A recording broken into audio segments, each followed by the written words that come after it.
ଦେଖନ୍ତୁ विभिन्न समय विभिन्न लोक किसी भी दल छाड़ुंट विभिन्न समय विभिन्न समस्या भी सृष्टि होती तेणु समय आसिले आम कहवा एवं आगामी जो कार्यक्रम गुड़ाक अच्छी से आपण मैंने निश्चित भाव अनुभव करें।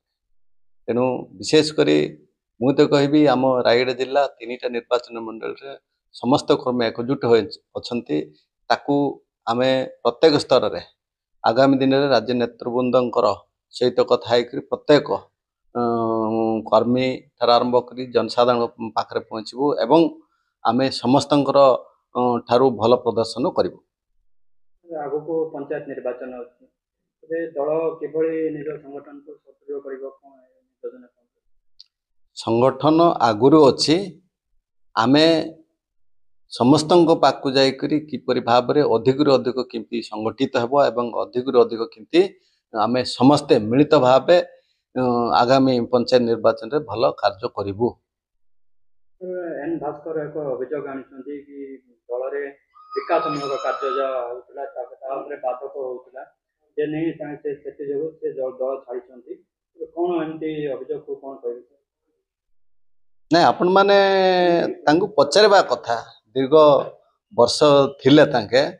इठी दल रे दीर्घ वर्ष जो 24 वर्ष शासन भी तांके थिले सेते बेले तो किछि कहि नांती तेणु आपण मन तांको ही पचारवा कथा कौन है ना। आज आपण मान देखुछंती 2000 मसीह आज पर्यंत 2024 पर्यंत जेतिकी आपण माने अनुभूति अछंती शिक्षा स्वास्थ्य गमनागमन पर्यंत जेतिक भी रास्ता घाट आपण मन देखिछंती निजे शिक्षार व्यवस्था कथा कहते स्वास्थ्यर कथा कहतु अनेक क्षेत्र में केते डेवलप होती आपण मान जानछंती एवं आजिर सरकार कथा भी आपण देखुछंती। सर आप वर्तमान बीजेडी दल मुखिया भाव जिले में दायित्व नहीं जिला सभापति होती आगु को कौन लक्ष्य रहा जिला को जिले में बीजेडी दल केमी संगठित करेंगे केमी सुदृढ़ करेंगे कौन योजना रही नहीं निश्चित भाव युव छात्र महिला समस्त वर्ग लोक को लेकर आम किपरि भाव में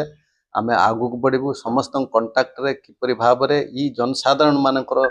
पाक पहुँचबू एवं सरकार को आसवाई आम जिते भी आगे चेष्टा थिला ताटू आम बहुत चेष्टा करूँ एवं समस्त जमी आसंता पंचायत इलेक्शन रे आम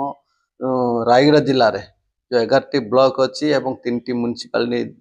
2टी म्युनिसिपालिटी गोटे एनएससी अच्छी एवं ताकू आमे भल किमती हेई पारिबो से प्रति आमे सबले चेष्टा करूँ।